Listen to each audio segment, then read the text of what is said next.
वीरभद्र।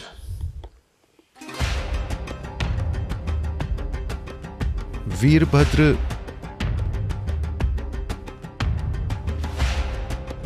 शिव का एक छोटा सा हिस्सा है।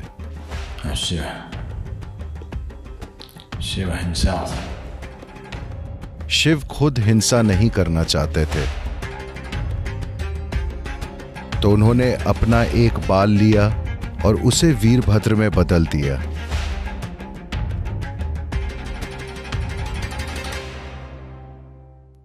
शिव के जीवन में एक ऐसी स्थिति पैदा हुई थी जहां एक बहुत बड़ा अन्याय हुआ था, जिसकी वजह से उनकी पत्नी सती उसका शिकार हुई और उन्होंने खुद को जला लिया था। जब शिव ने यह सुना तो वे कुछ करना चाहते थे, पर उनके कुछ हिस्से इतने शांत थे कि उनका सिस्टम युद्ध के लिए तैयार नहीं था। तो उन्होंने अपना एक बाल निकाला और उससे वीरभद्र को पैदा किया। वीर यानी बहादुर या साहसी। वीर शब्द असल में वीर्य शब्द से बना है। वीर्य का अर्थ है शुक्राणु, यानी वो बीज जिससे मनुष्य का जन्म होता है।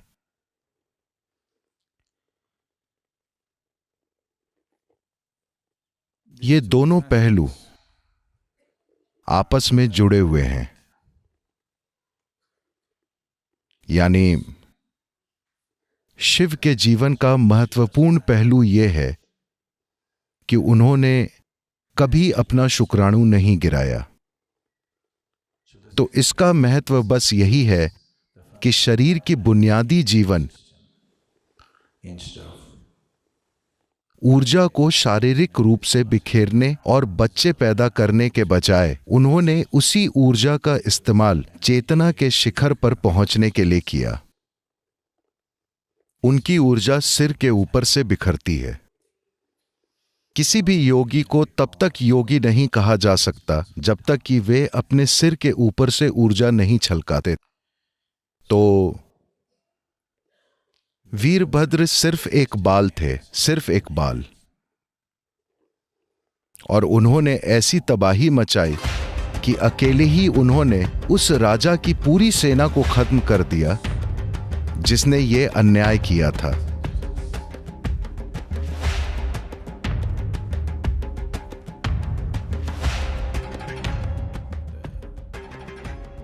इस कहानी से यह बताने की कोशिश की गई है कि क्योंकि शिव ने अपने सिर के ऊपर से अपना वीर्य छलकाया था, इसलिए उनके बाल इतने शक्तिशाली थे कि सिर्फ एक बाल से पूरी सेना नष्ट हो गई। और एक बार जब कोई इंसान बच्चे पैदा करने की प्रक्रिया में शामिल नहीं होता है, तब स्वाभाविक रूप से उसका शरीर से लगाव बहुत कम हो जाता है। जब उसका शरीर से लगाव बिल्कुल कम हो जाता है, तब उसमें डर की भावना मौजूद नहीं होती है, और जब डर नहीं होता तो वो स्वाभाविक रूप से बहादुर होता है। वीरता इसी का परिणाम है।